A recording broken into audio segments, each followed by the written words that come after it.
Hey, welcome to the conversation. You're listening to Andy Mason, and this is authentic conversations around the messy intersection of faith, family, and business.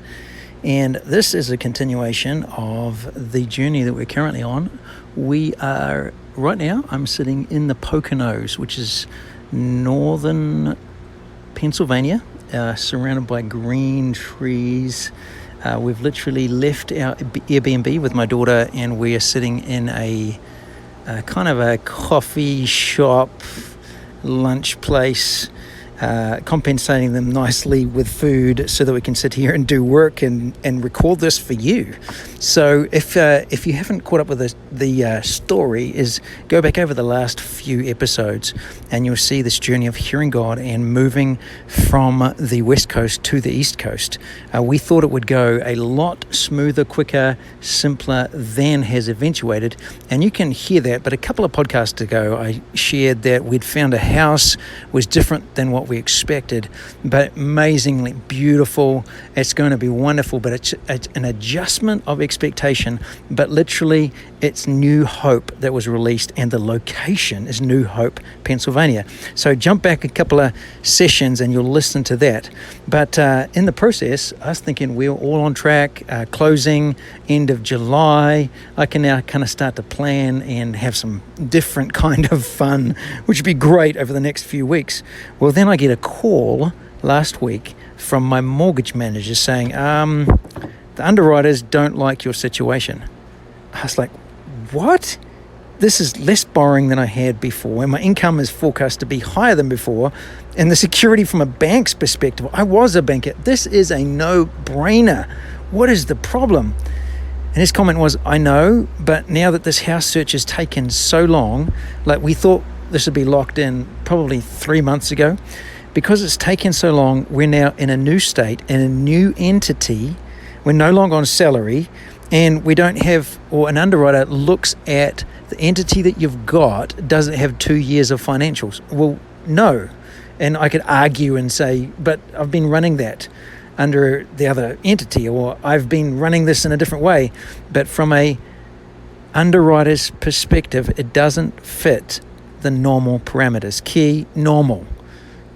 Well, nothing we do is normal. It's always outside the box, over the wall. So when you get that kind of news, when I got that kind of news, my initial response was calmly, or at least I felt like I was, outside, but inside, freaking out, wondering and hoping God has another phone call coming within the 5 minutes. Like, now. Well, there's no other phone call that came. So after about 5 minutes, I kind of pondered, who do I need to talk to? And actually, in praying through that, there was a couple of people that I really sensed I need to have a conversation with. I've been through this once before in a way crazier situation with the house that we purchased in 2018. And I was, oh, Jesus, please don't let it be like that again, because that was 12 months. Well, I learned through that in terms of involving people in the process, which really it's vulnerable, but it's a fast track process to go deeper. So my next response was to remember that very morning, I've been reading Psalm 40.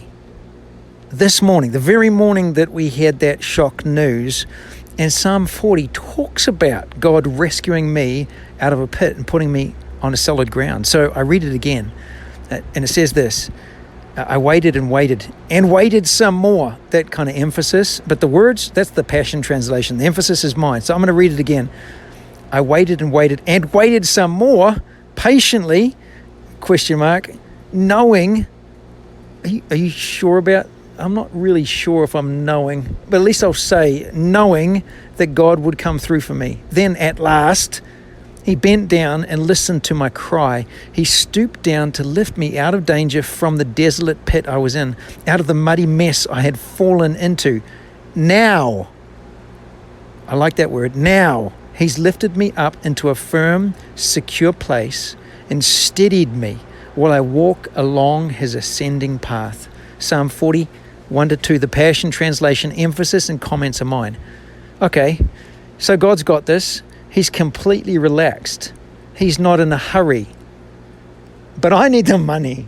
I pause and I kind of imagine God, like I pray, turn aside. Okay, God, you've got this. Like, am I missing something? Have I messed up? Am I running ahead? Nope.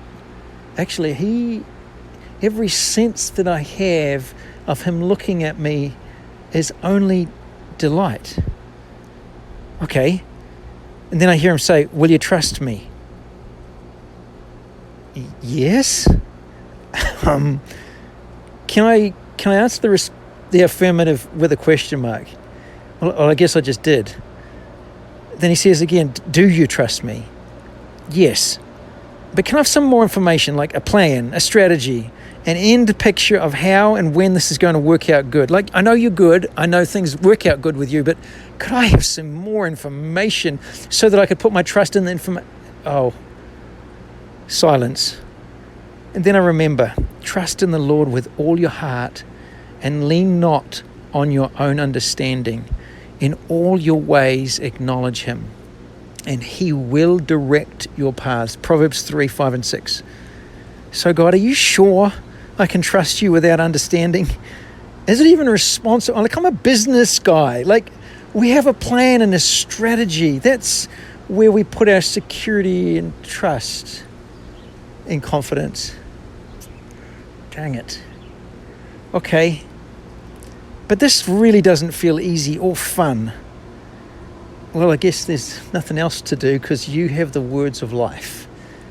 There's no other solution. There is nothing on earth that compares to knowing you and walking with you. Okay, God, I trust you. Help me to trust you.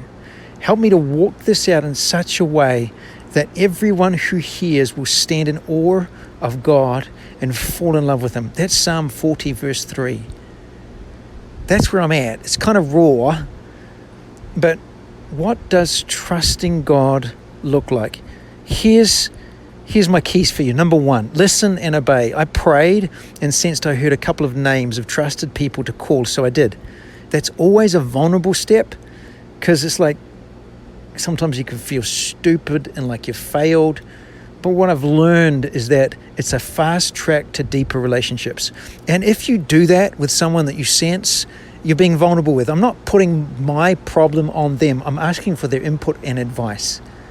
Hey, what would you do? Have you got any thoughts, insight, comments on this journey? And if they cut you off, they were never a friend in the first place. So it just is going to deepen relationships or destroy them because you didn't have them in the first place. So it's better to know that now than get into a place where you really are in a hole and they don't show up. So in this case, it's always built deeper relationship. However, none of those people had an alternative solution. We did talk to an alternative provider. One of them suggested that, and the answer from that provider was exactly the same, as in the underwriter for the other company said exactly the same statement. So all of them confirmed to continue the direction we're headed. That's actually really good because that's wisdom is found in the multitude of counselors. Number 2, continue walking. Do the things I need to do. Sign the forms, provide the information quickly.